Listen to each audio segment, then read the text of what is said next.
नमस्कार दोस्तों, मैं सोनू ठाकुर आप सभी का अपने YouTube channel steno with Sonu में स्वागत करता हूं। दोस्तों, आज मैं आप लोगों के लिए एक नया डिक्टेशन लेकर आया हूं। चलिए डिक्टेशन शुरू करते हैं। Ready start. पैरा। सभापति महोदय, 5 राज्यों के विधानसभा चुनाव परिणाम आने के बाद जहां कांग्रेस पार्टी के अंदर उत्साह और उमंग का माहौल है, वहीं मध्य प्रदेश और छत्तीसगढ़ में सरकार बचा लेने के बावजूद भारतीय जनता पार्टी का प्रदर्शन उसकी उम्मीदों के अनुरूप नहीं रहा।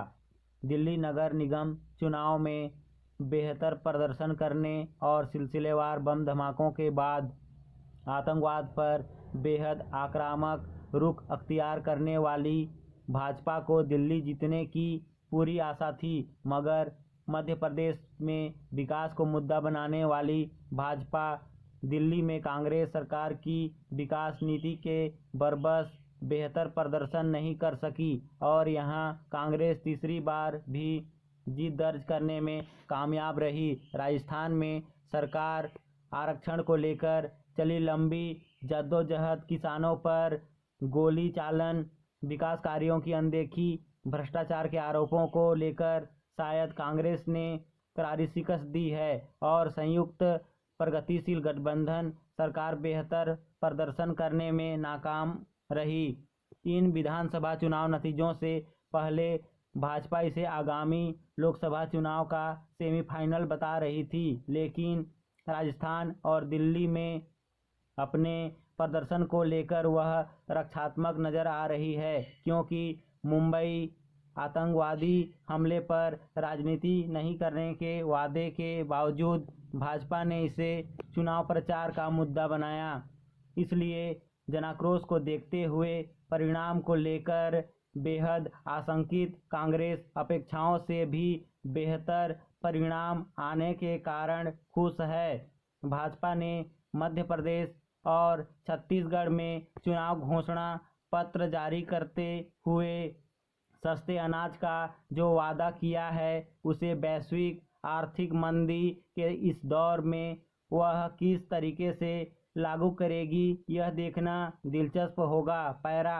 गौरतलब है कि सस्ते अनाज की नीति पर क्रियान्वयन के बाद पंजाब में अकाली दल भाजपा गठबंधन सरकार अर्थव्यवस्था की लगातार बिगड़ती हालत से परेशान है। इसलिए आगामी लोकसभा चुनाव को देखते हुए विकास के दावों पर खरे उतरने की एक अहम जिम्मेदारी इन राज्य सरकारों पर रहेगी। अलग अलग राज्यों में अलग अलग कारकों की भूमिका रही। इस वजह से किसी एक मुद्दे को लेकर चुनाव परिणाम का सामान्यीकरण करना उचित न होगा। कहीं स्थानीय समीकरण तो कहीं विकास के मुद्दे तो कहीं अन्य मुद्दों ने जनता को प्रभावित किया, मगर ऐसा लगता है कि तमाम मुद्दों के ऊपर जनता ने विकास के मुद्दे को तरजीह दी है। पैरा। छत्तीसगढ़ विधानसभा चुनाव के परिणाम आ गए। इन परिणामों के तहत भारतीय जनता पार्टी को आसान जीत हासिल हुई, जबकि कांग्रेस को एक बार फिर पराजय का मुंह देखना पड़ा। चुनाव के एक महीने पूर्व तक छत्तीसगढ़ में सभी यही अनुमान लगा रहे थे कि भाजपा फिर सरकार बना लेगी, लेकिन अंतिम 15 दिनों में कांग्रेस का चुनाव अभियान अचानक इतना तेज हो गया था कि भाजपाइयों का भी आत्मविश्वास हिल गया था।